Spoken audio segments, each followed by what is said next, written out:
This week on the program, we recap the crazy weekend in Texas, which still isn't the biggest state in the union. Jimmie Johnson stops by and talks about British pubs, among other things. We dive into NASCAR's obsession with Dr. Phil. And Kyle Larson does a rain dance, or not, at Indy.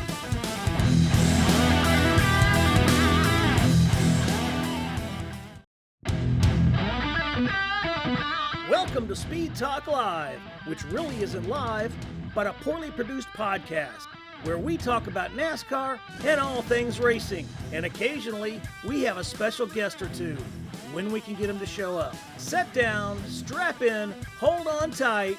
Speed Talk Live is on the air. Green flag, green. Go. Hello, everybody. Welcome to this edition of Speed Talk Live.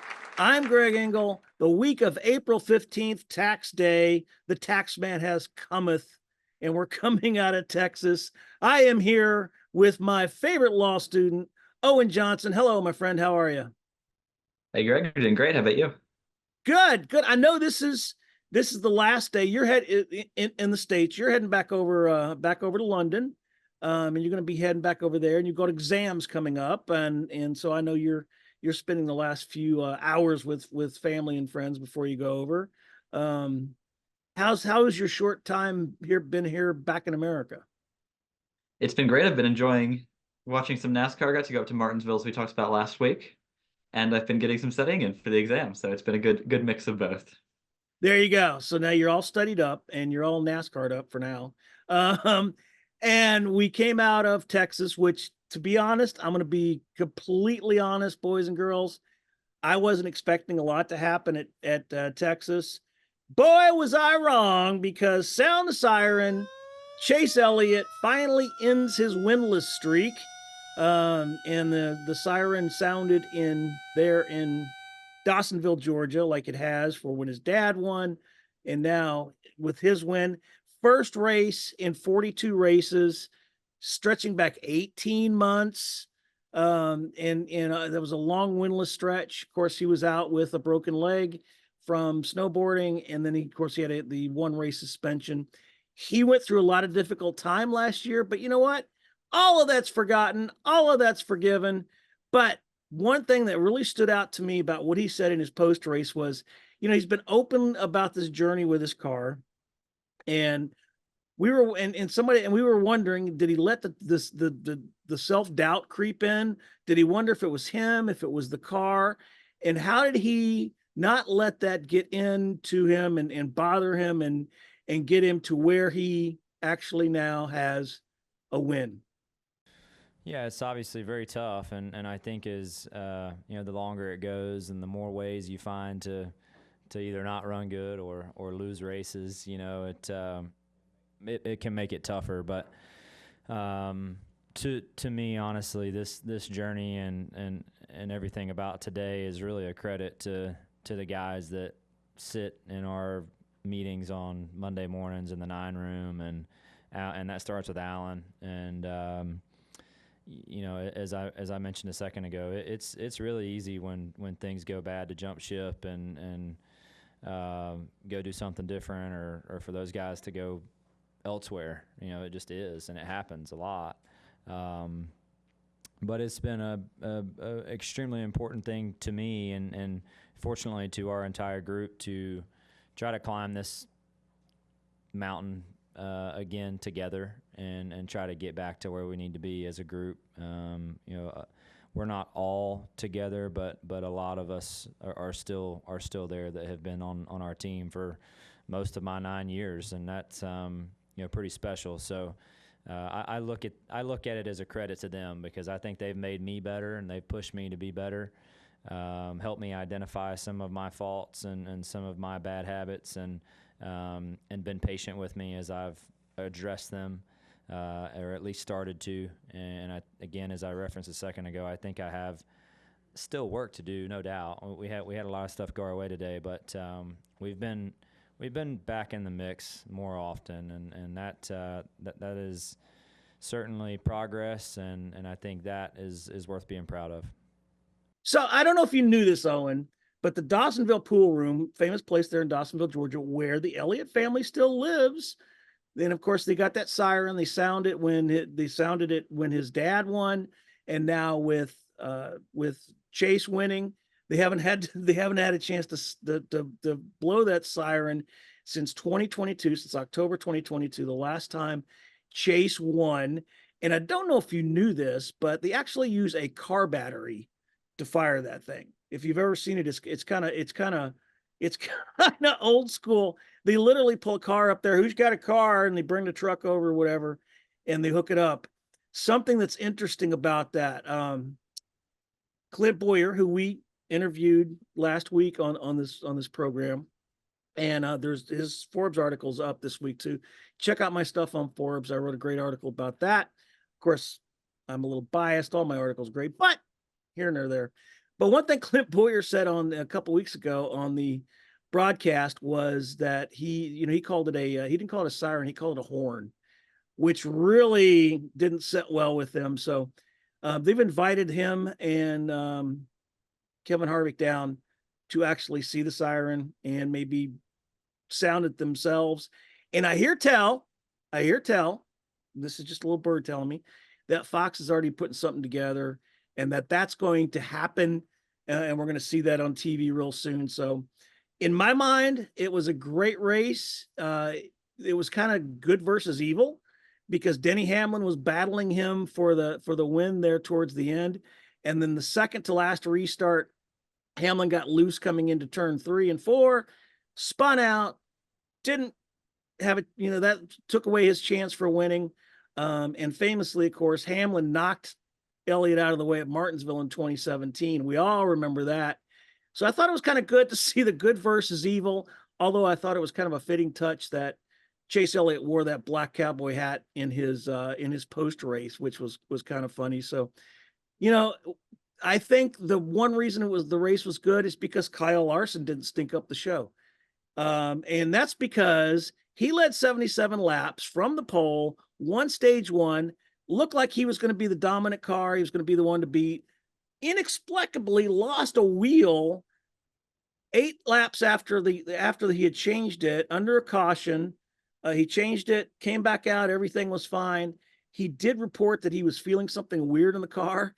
Well, it was weird because the tire came off. That set him back 2 laps. He made those 2 laps up, which I thought was amazing. And for a brief time, I thought maybe he could run back up there and make it happen. But alas, it wasn't to be. And I think that was a good thing because I think it gave everybody else a chance. And it turned into a pretty exciting race. But I know, and something you pointed out, Owen, the story of Chase Elliott, which was obviously the big story of the day of that race and him winning, that was the big story. But you also pointed out there were some other good stories along the way as well. Yeah, there were some guys I haven't seen running even in the top 10 who were running up front. Harrison Burton led a few laps. Zane Smith, who moved to Spire this year, was up running in the top 5. Both of those were caught out by track position. Burton ended up finishing 28th. Zane Smith ended up finishing 26th. But Smith's Spire teammate, Carson Hocevar, got a top 10. So it was some strong performances from cars that we haven't seen running up front so much throughout the year. The other thing is I think that was so good about this race for me was that Fox highlighted the racing throughout the field, even back when Larson was running in 25th, for instance. Passes might be difficult, but they were doable, and Fox let us see that on the TV. The one thing also from Larson is that clean air was still a big disadvantage, less than it has been at Texas, but it made passes difficult, and it still wasn't the perfect passing racetrack that we've come to expect on the mile and a half with the next gen. It was a good race overall, though. You're right. The passing wasn't at a premium. Clean air was still the king. But it was, and like you said, I noticed that too on the TV broadcast.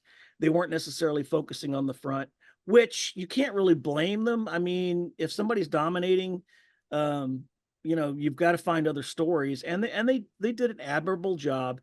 I know they get a lot of complaints, but there's only so many cameras. There's only so many camera angles. You can't catch everything. They had the fire on pit road, which messed up Tyler Reddick's strategy of the day. because he couldn't, his pit was messed up. He had to stay out an extra lap, so that kind of messed him up.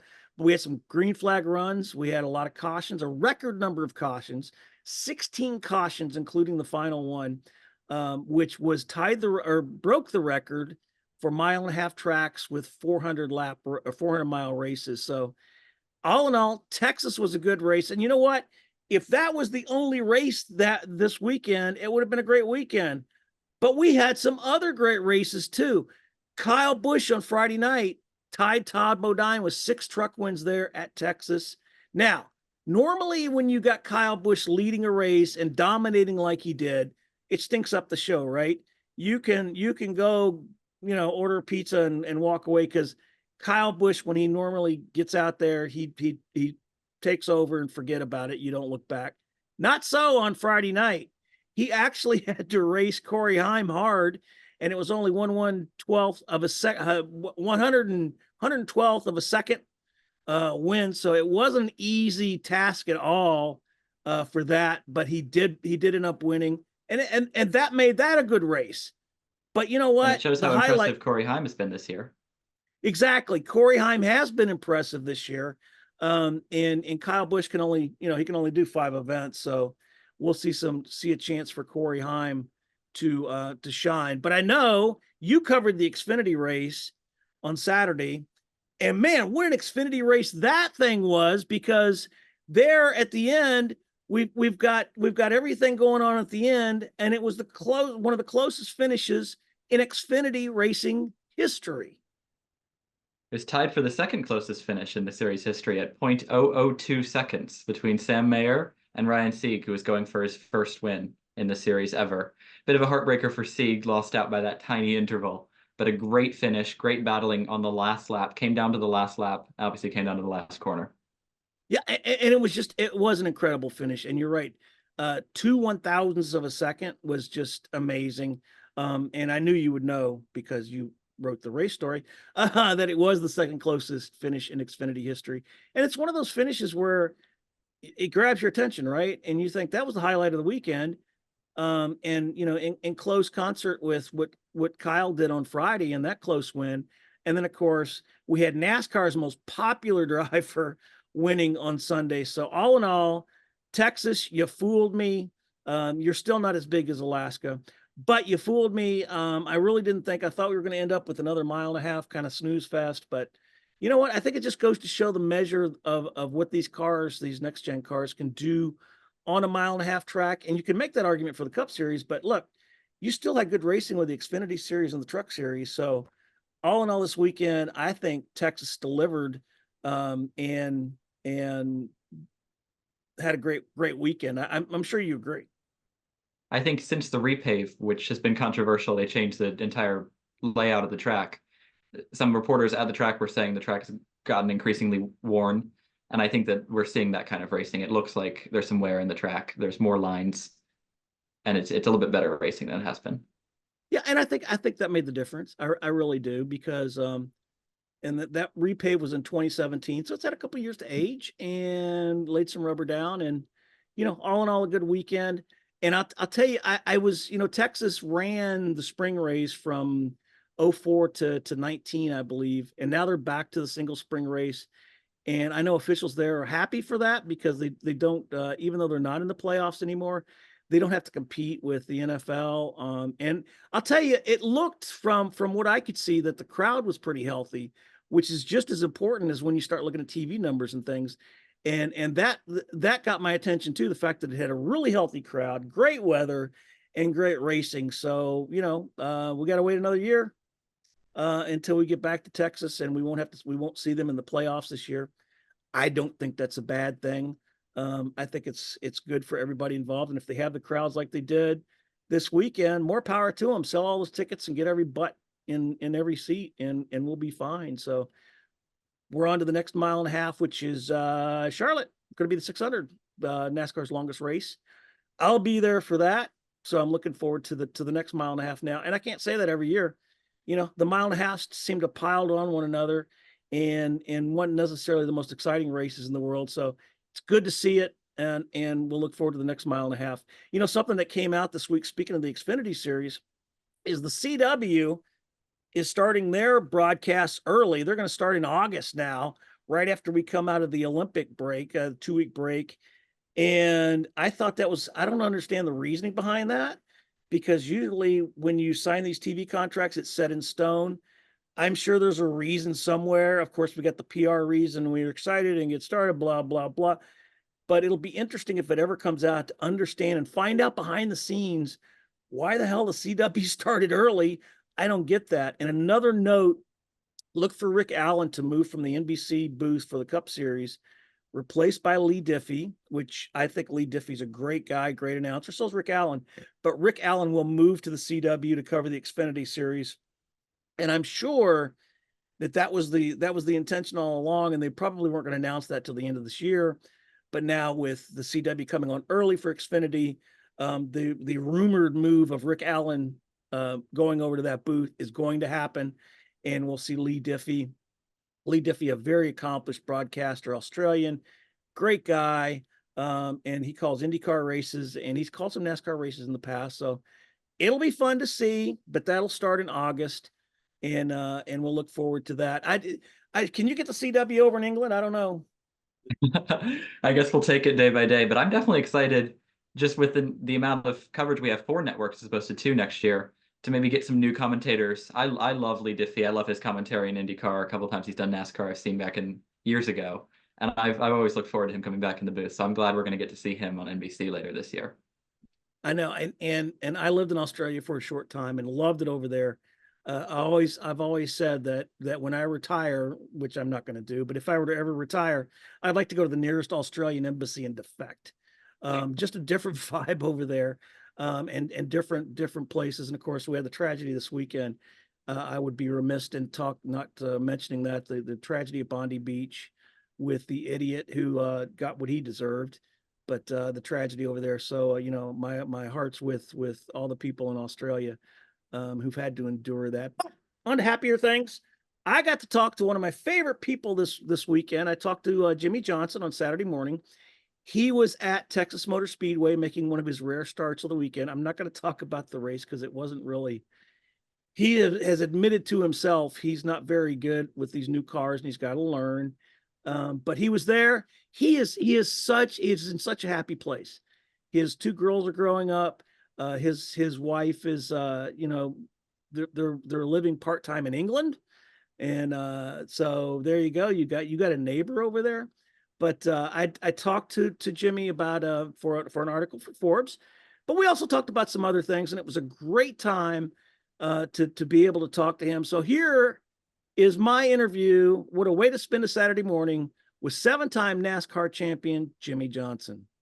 All right, I am talking to one of my favorite people of all time. Notice I didn't say favorite drivers because he is one of my favorite drivers, but he's also one of my most favorite people of all time. Jimmie Johnson, 7-time NASCAR Cup champion, an all-around great guy, talking to us from Texas Motor Speedway this morning. Good morning, Jimmie. How are you, my friend? Well, thank you for the compliments, man. I appreciate it. Well, you've always been a cool dude. I mean, really, you're the kind of guy, like I've always told people that back in the days when you were winning everything and all that, and I said, it's just a great time to be watching this, to be around to see it.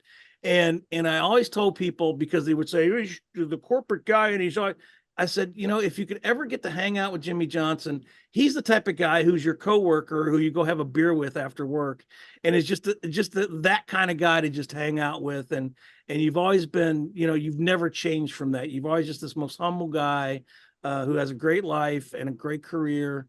And I'm always happy to talk to you. And what I wanted to talk about today is something that I know you and I have seen, because I remember when you first started in this business, and we cut coming up through the ranks, and you had Lowe's as a sponsor, great sponsor. They sponsored the racetrack, for God's sakes. We had Lowe's Motor Speedway. They sponsored you for a number of years, and they had the signage on the car, and you did the commercials, and it was kind of a traditional sponsorship in the terms of, they had the sponsor on the car, and you did appearances and everything. But you didn't really get anything kind of tangible out of it. They give you a lawnmower or something, and things like that. And of course, they were great partners. and maybe a generous employee discount. But now we kind of we've kind of evolved in the last couple of years. I've noticed that the trend in the last couple of years has and it's something that seems to be growing, is the fact that you don't just get sponsors that sign a check and put signage on the car. You also get some tangible things out of them that you can use on the race team. And it kind of started with the Microsoft Pro tablets that they issued a couple of years ago, and that was something that kind of helped the race team. And now, have you noticed this trend where you get these technical kind of partnerships where it's not so much about the checks they write, but sometimes the stuff that they can give to the race team? Yeah, it's an ever-changing landscape, as you know, and I think there are so many lanes for content that the traditional marketing has many more options today than they ever did. And in some ways, I think motorsports and the relationships and partnerships that are coming about kind of go back to the roots, where we are a test bed for new technology. And 60s, 70s, 80s, 90s, it was really about the cars and the auto manufacturers, and what they would race on Sunday, they would try to sell on Monday.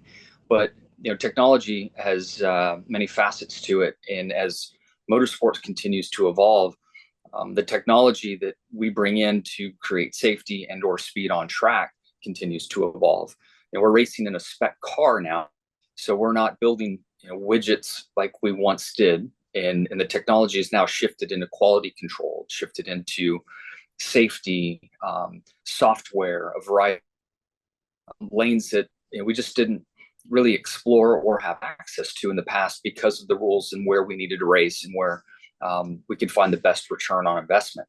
But as the margins get smaller and the cars are more equal, we're racing in these finite little areas. Safety's now in these finite little areas, and thank goodness for that. The advent of soft walls and Hans devices and all that has really taken a big chunk out of the safety issues we've had. So now we're in those small little areas, and we love these new partnerships that come about, and love being able to implement them in our racing world. And I heard a stat the other day that 1 year in racing is 10 years of experimentation and research and development in the real world. Just the frequency and the conditions we put products through, it would take 10 years outside of the motorsports world to work through these life cycles of products. That's interesting. I never thought of that. I mean, that's a good analogy. The fact that 10 years. So this most recent partnership, D3O, the focus is on drivers' comfort and the safety aspect of it. And like you said, it's those little things now that you can focus on. So now you've got this partnership with D3O. When it came about, what did you find interesting about it, and really how the added value to the race cars and race teams and the drivers themselves, do you think? Yeah, I mean, I love seeing our competition department get excited about new technology. We're so regulated anymore that it's tough to find meaningful advancements. It's just small little details, and the new relationship we have really got our department excited, largely from a safety standpoint. And with the new car that's come about in NASCAR and the stiffness that's in the vehicle, there's been some unintended consequences that come with it. It's safer in many more extreme incidents for crashing, but some of these minor crashes are a bit more tricky than they ever were. And so the products that we're now working with and trying not only create a bigger boundary or a bigger window of safety, there's also some fatigue elements that really come into play with these new materials that we're integrating. This might sound crazy, but the vibration that comes through the car and being able to dampen that vibration, certainly to the driver, helps from a fatigue standpoint in these physical vehicles that we got to wrestle around the racetrack. You talk about the safety and the comfort, and you're right. NASCAR has come so far with the safety, and now this company's kind of helping that, but also the comfort, and like you said, the vibrations. I've taken rides with you on a racetrack. But I remember talking to Carl Edwards when I worked with Carl Edwards on some things, and he took me around in a race car, and this was in Atlanta, and he was explaining the nuances and the vibration, like you talked about, and the different things. But one thing he stood out to me and said, he said, it's not necessarily about the technical part and the engine, because we've really got that on the edge, right? We've got that there. He said it's the confidence that we as drivers have when we go into the corner, knowing that we can stick that car in the corner, that we can push it a little farther because of the fact that we have the confidence in the car. Do you think that now, with that extra added safety advantage and that extra added comfort, and comfort in this part is not the, putting your feet up, it's just the comfort knowing that you've got a little more, you're a little stronger in terms of, fatigue and different things. Do you think that gives you a subconscious, and your drivers a subconscious kind of advantage and help instill that little extra margin of confidence, knowing that if something bad does happen, the bad's not going to be as bad as it was before? Yeah, I think so. I mean, crashing hurts. We all know that. And, D3O's technology that they brought on board, thankfully, I've yet to really test it. And I hope that I don't personally have to test it anytime soon. But man, those moments stick with you. And when it stings, it's like touching a hot stove. You're like, man, I don't want to do that again. If it was warm and you end up touching it again and you're like, oh, okay, that wasn't as bad as I thought, you get a little more confident around the stove. And it's the same thing in a car. I mean, you stick one in the wall and you're like, man, that really hurt. You subconsciously think about that when you're in situations. And if you're able to really manage those subconscious thoughts in a different way, especially in a world where we're dealing with, percentage points, single digit percentage points that really separate first to last. And that's from the technology standpoint for speed in the cars to really the driver's commitment and the driver's talent. The entire field's qualifying, within a half a second. That's actually a big spread in a race anymore. It's probably less than that. So any little anything in those small little margins are making such a difference in today's world. Joey Cohen, I talked to Joey Cohen, and one of the things he said that these cars, these next gen cars now, are akin to the GT3 cars, sort of.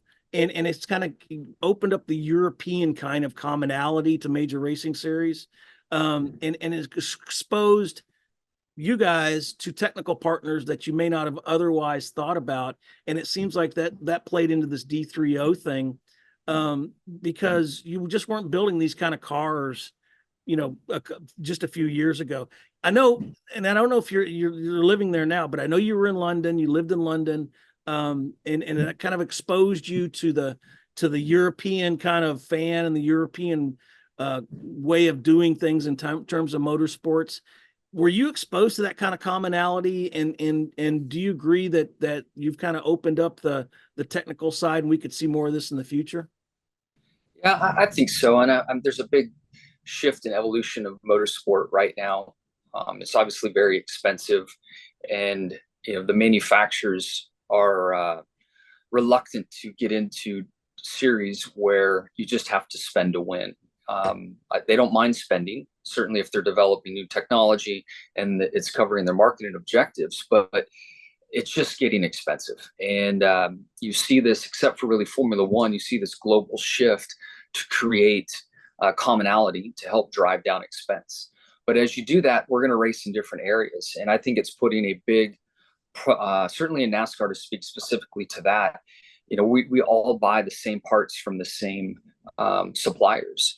And so how do we find an advantage within that? It's really taking a hard look at the components that we're able to purchase and using software to evaluate, to catalog them, to figure out how to put those pieces together to build the best car for a short track, intermediate, and super speedway.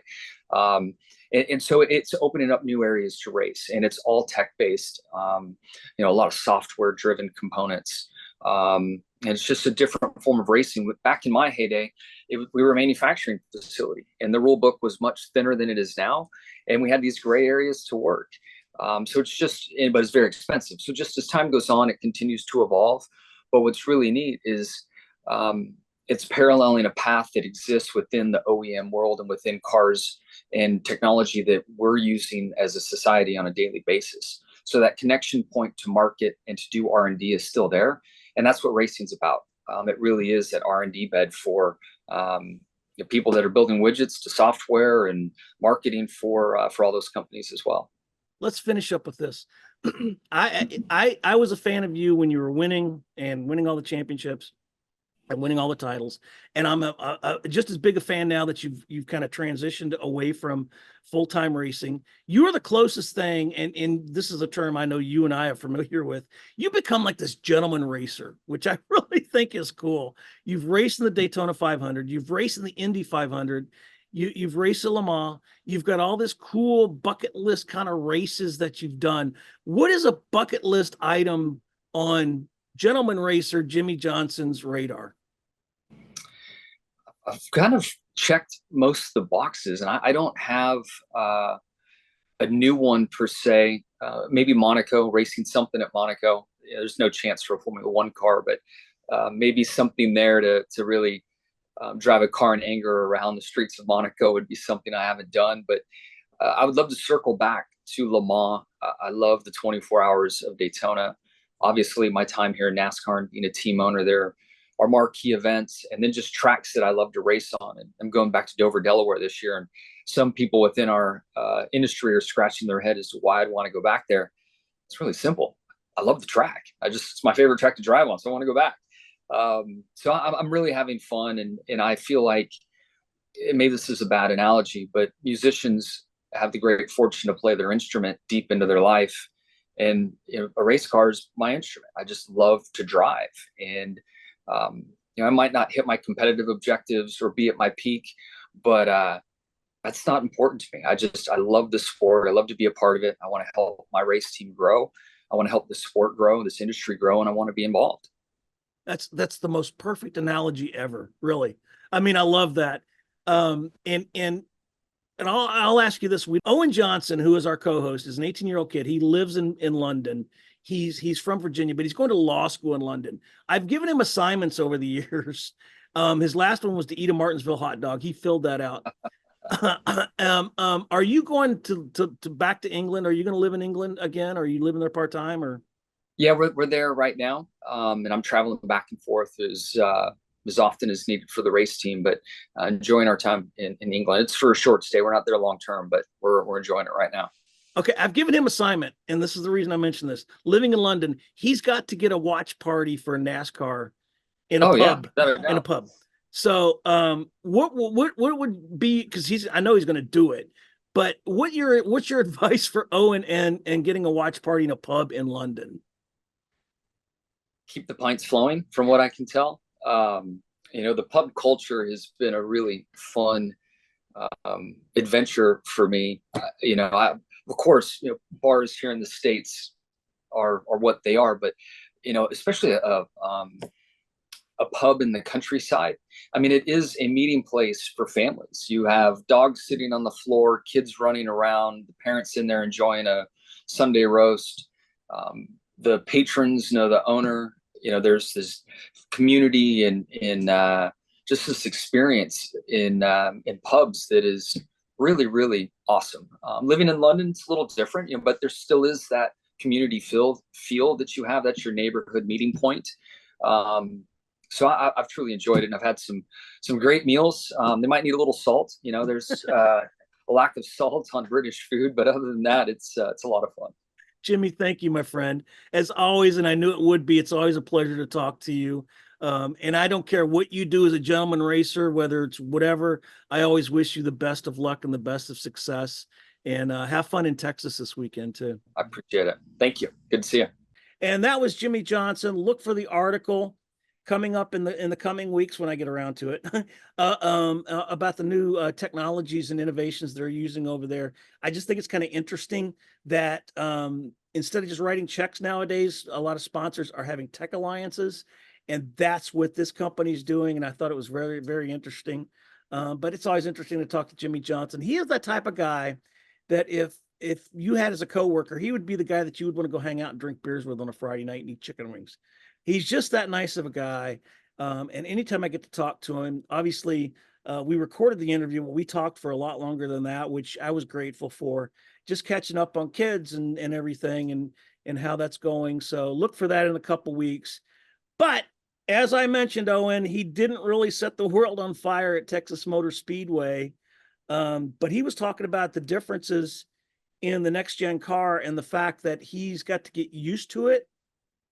Right. We talked about last week that the next gen car is significantly different than sort of the stock car model we've had for the past couple of generations.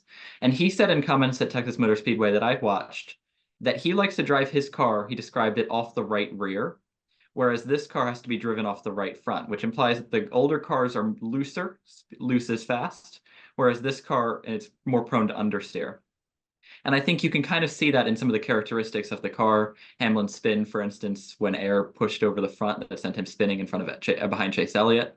We talked about that. But also, I think it's part of why Jimmie Johnson and even Kyle Busch, to an extent, have struggled in this car when they were so good in the previous generation. It's just a significantly different car to drive.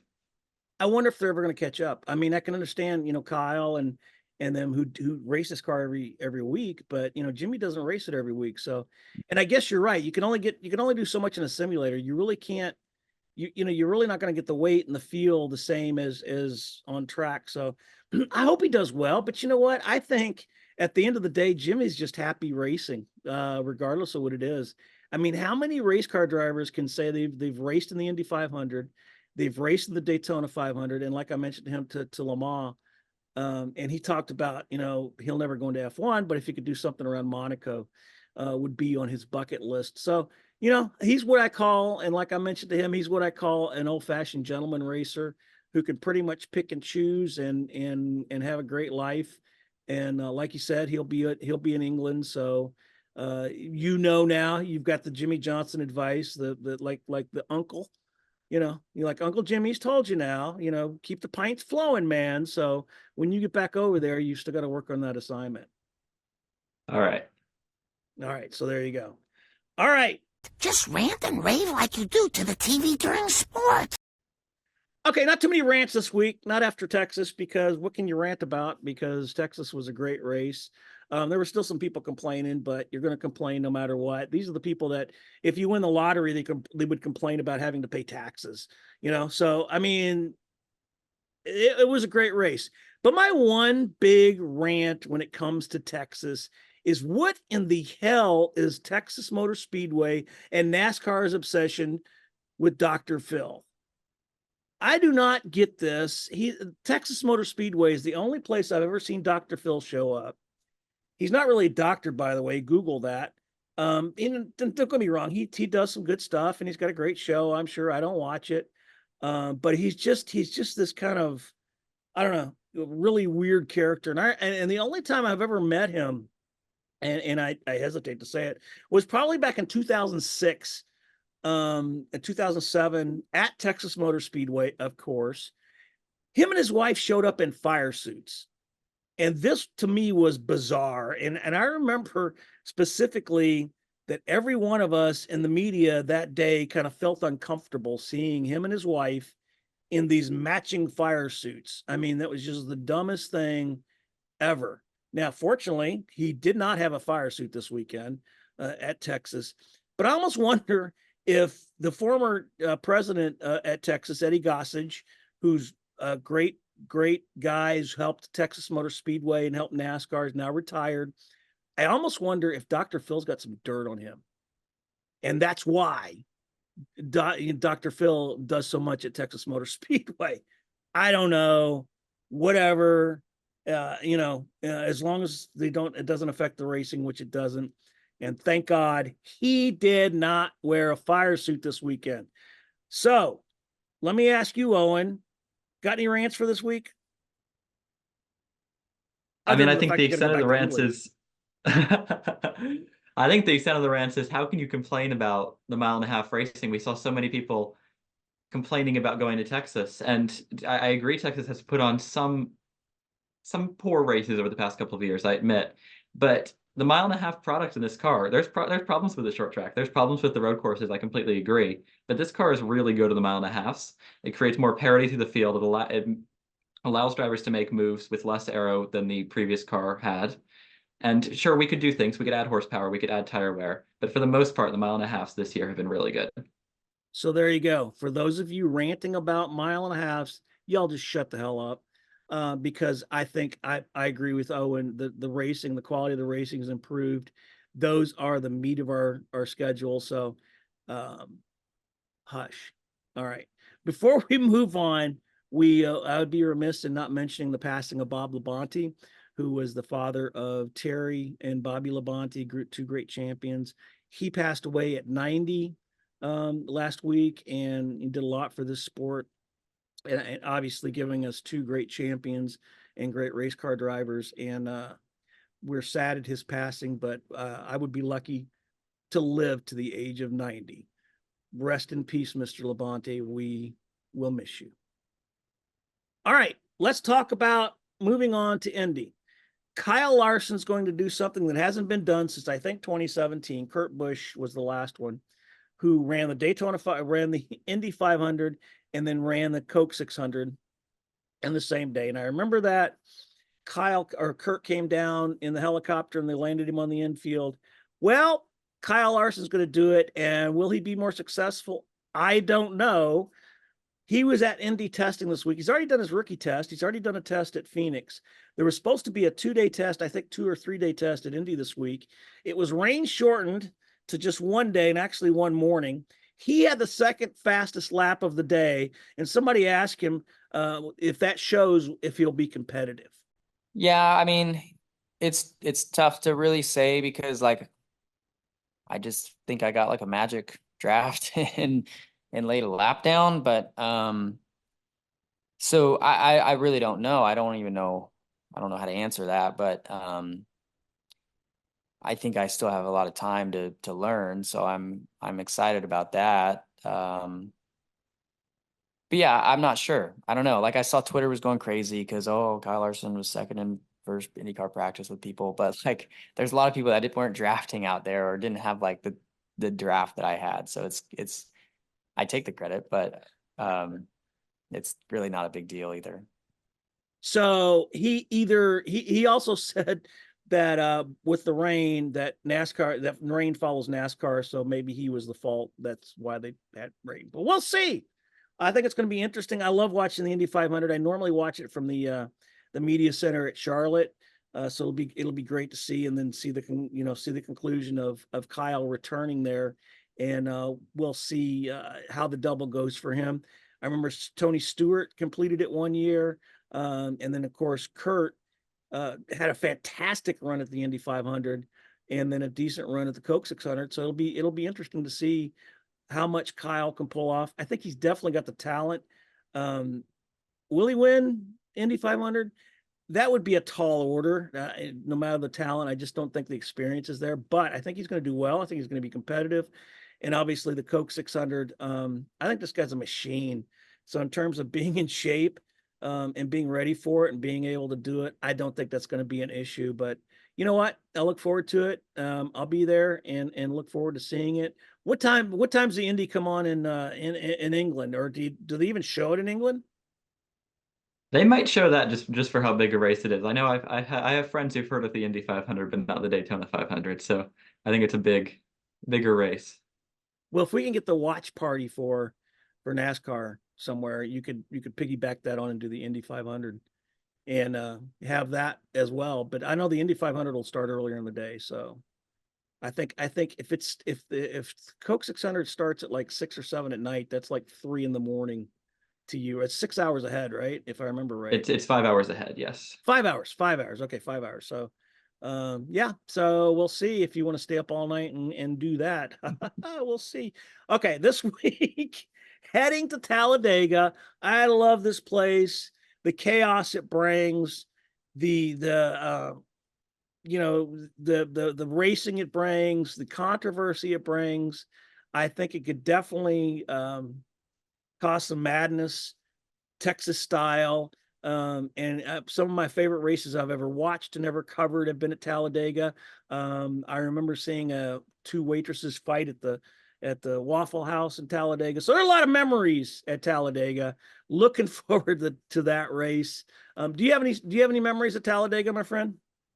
Well, I'm not lucky enough to have gone yet. We'll get there one day, but I mean, I think just every year it puts on, especially I think the spring race for me always puts on a great race. I remember, I think Chase Elliott won, I think it was the spring race last time Yep. he won, which was, it's always a big win for Chase Elliott, but especially at Talladega, that crowd went wild. So I think he's got a good shot to back up his win at Dega, and we'll see if the Elliott fans can come out and support him.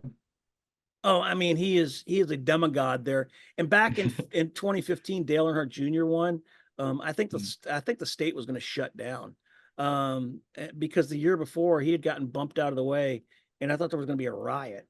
But he won in 2015. I remember Dale Earnhardt's last win came at Talladega, and it was just like he did this incredible performance where he went through.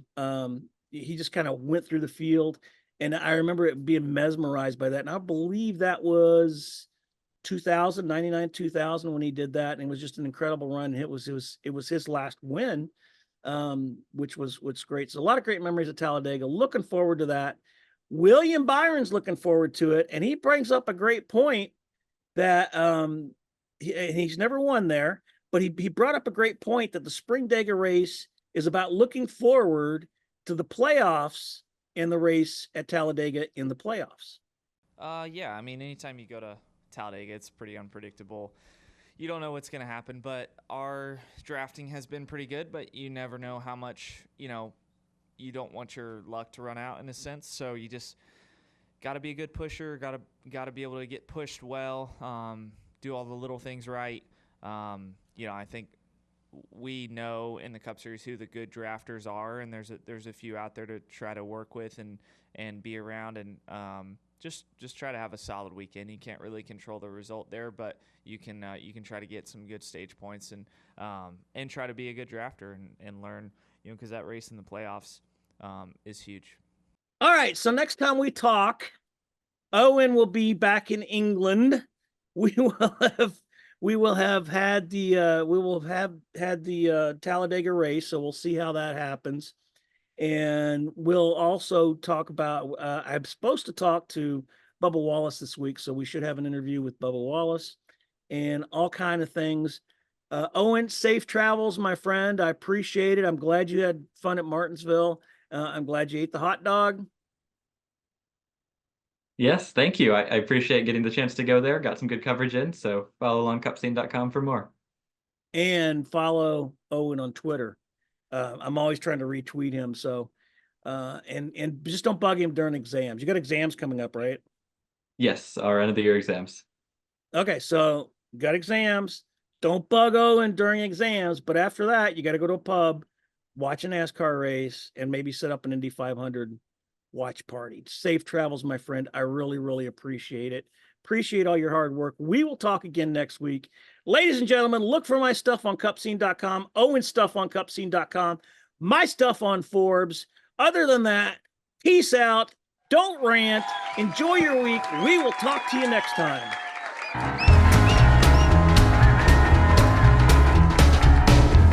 Thanks for listening to Speed Talk Live. For questions or just to tell us how bad our production is or to leave other feedback, leave us a comment below. For all the latest NASCAR news, visit www.cupscene.com. Until next time, peace out and let's go racing.